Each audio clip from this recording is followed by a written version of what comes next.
How does it feel to be a problem? What? That's a terrible question.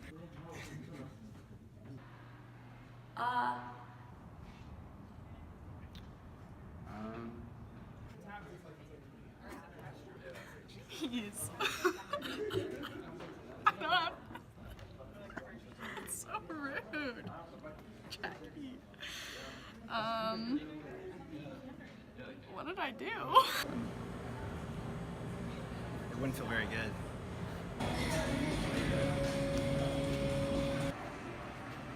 To be a problem. I didn't know I was a problem.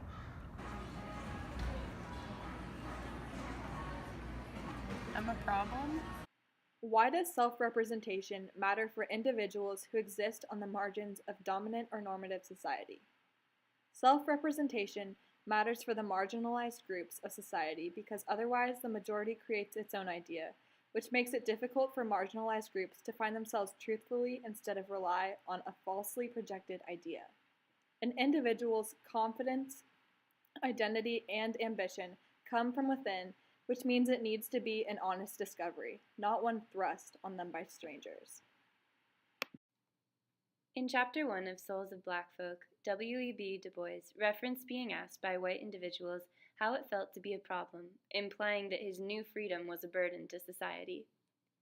For this project, we decided to ask Gonzaga students how it felt to be a problem, so we could capture the negativity of this question regardless of who it's being asked to. The raw, initial responses of the students showcased the immediate hurt and self-reflection this question provoked. This false accusation instilled a moment of self-doubt, a handicap marginalized group are forced to overcome. The Reconstruction era is important because it was the first time in the history of the United States that African Americans were given the opportunity to define their place in society. In reality, they were not truly given this opportunity because the white majority had already had a preconceived idea. This degrading image did drastic damage to the African American identity. In addition to centuries of slavery, the horrific racism prevented this community from truly defining themselves. They were instead constantly shoved down. Du Bois explains further, quote, "After the Egyptian and Indian, the Greek and Roman, the Teuton and Mongolian, the Negro is a sort of seventh son, born with a veil and gifted with second sight in this American world, a world which yields him no true self-consciousness, but only lets him see himself through the revelation of the other world." End quote. Du Bois explains that instead of being given the freedom other races were granted, African Americans were instead told they were the problem, a thing to be dealt with. It was a label the majority had placed on the minority. In the book Industrial Education of the Negro by Booker T. Washington, the idea of African American people creating a self-sustaining community in order to survive was presented. Unfortunately, Black people exist on the margins of dominant or normative society, and therefore had the majority place insulting and unfitting labels on them. Washington expressed the importance of groups being the one to define themselves, as they wanted to be viewed, as well as working from the bottom of society to the top. In the book Industrial Education of the Negro, Washington stated, quote, "In a certain way, every slave plantation in the South was an industrial school. On these plantations, young colored men and women were constantly being trained, not only as farmers, but as carpenters, blacksmiths, wheelwrights, brick masons, engineers, cooks, laundresses, sewing women, and housekeepers." End quote. Washington encouraged the Black community to use the industrial skills they acquired on the plantations to help them survive and be needed in society. At the time, without the Black community, society would have lacked industrial services, and so Washington thought it was common sense to take advantage of that. He stressed that the knowledge of the Black community, quote, "must be harnessed to the things of real life." Washington argues self-made identity initiates prosperity for the African American community because they are self-made men and women, no longer relying on the wealth and support of the racist majority, who they were forced to depend on for too long.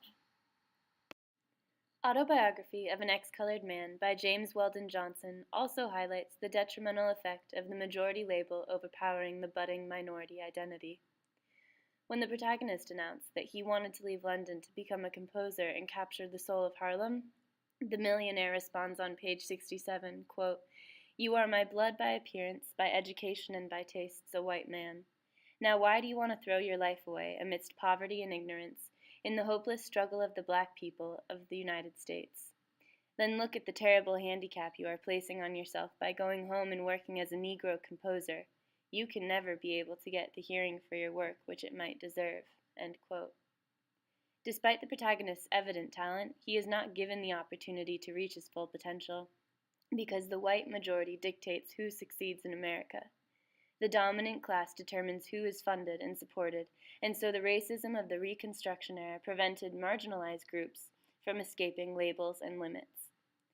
Later in the novel, the protagonist describes a moment that exemplifies how influential the racist majority was on the African American identity.